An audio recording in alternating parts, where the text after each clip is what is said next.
اپنے حقوق کی بات کی، کیونکہ جو نبی ہوتا ہے وہ صرف نبی نہیں ہوتا، اللہ اس کو اسلامی سیاستدان بنا کے بھی بھیجے۔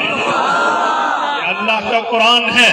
آپ کہیں گے نبی بھی ہو اور اسلامی سیاستدان بھی ہو، وقت کی قیادت و سعادت کا اس کے سر پہ تاج سلطانی بھی ہو، کہاں ثابت ہے؟ آؤ قرآن پاک کھولتے ہیں، افرینش کائنات کھولتے ہیں، کائنات کی ابتدا کھولتے ہیں۔ اللہ تعالیٰ نے فرشتوں کے سامنے بات کی ہے، سورت نمبر 2 سورت البقرہ رکوع نمبر 3 پارہ نمبر 1، رب کریم نے فرمایا وَإِذْ قُلْنَا لِلْمَلَائِكَةِ، میں نے فرشتوں سے کہا انی جاعل فی الارض خلیفہ، میں زمین کے اندر پلینٹ ارتھ کے اندر اس دھرتی کے اوپر ایک خلافت میں اپنا نائب پیدا کرنے لگا ہو۔ پتا چلا آدم علیہ السلام صرف نبی نہیں ہے، آدم علیہ السلام صرف پہلے انسان نہیں ہے، بلکہ آدم علیہ السلام خلیفۃ اللہ ہے، اللہ کی نیابت لے کر آئے ہیں، اللہ کے نائب ہیں۔ تو اللہ کا کام صرف نماز روزہ بتانا نہیں ہے، بلکہ اللہ کے معاملات میں ہے۔ اللہ لوگوں کے کھانے کا بندوبست بھی کرتا ہے، اللہ لوگوں کے پینے کا بندوبست بھی کرتا ہے، ان کی نجی زندگی کو بھی سنبھالتا ہے، ان کی پبلکلی لائف کو بھی سنبھالتا ہے، ان کی معیشت کو بھی سنبھالتا ہے، ان کے امن و سکون کو بھی سنبھالتا ہے، جسے سیاست کہتے ہیں۔ تو پتا چلا آدم علیہ السلام خلیفۃ اللہ ہے، اللہ کے نائب ہے، زمین میں نبوت کا کام بھی کریں گے، سیاست کا کام کریں گے۔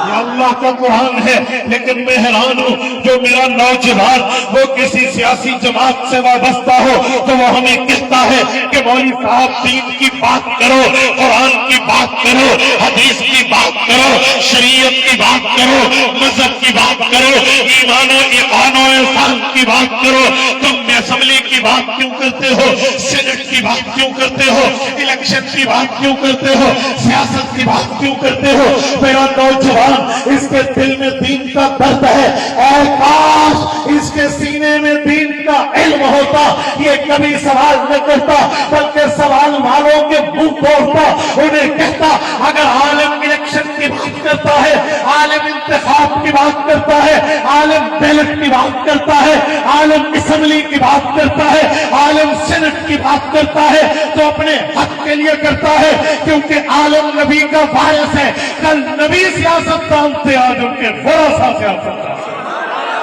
آج مسئلہ یہ ہے میرے نوجوان کے سامنے یہ بات نہیں ہے، میرے نوجوان کے سامنے یہ دلیل نہیں ہے، اس لیے وہ الٹا لوگوں کو جواب دینے کے علماء پہ سوال کر دیتا ہے کہ جمعیت علماء اسلام سیاست میں کیوں ہے، مولانا مفتی محمود کا کردار کیوں ہے، مولانا غلام محمد ہزاروی کا کردار کیوں ہے، مولانا عبداللہ نخاستی کا کردار کیوں ہے، قائد ملت اسلامیہ امام انقلاب حضرت مولانا فضل الرحمان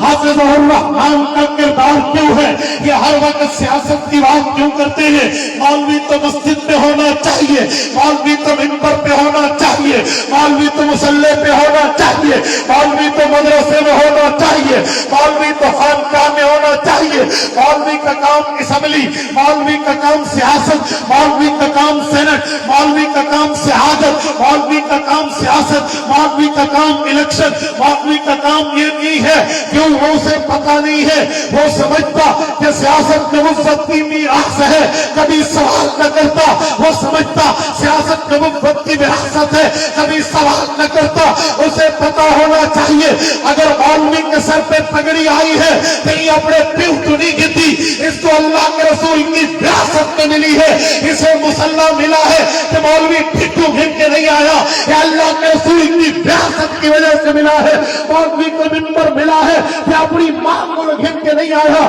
یہ اللہ کے رسول کا وارث ہے۔ کبھی اسے منبر ملا، کبھی اسے خطبہ ملا، کبھی اسے امامت ملی، کبھی اسے خطابت ملی، کبھی اسے خطبات ملے، کبھی یہ معلم ہے، مدرس ہے، مربی ہے، امام ہے، خطیب ہے، پیر ہے، استاذ ہے،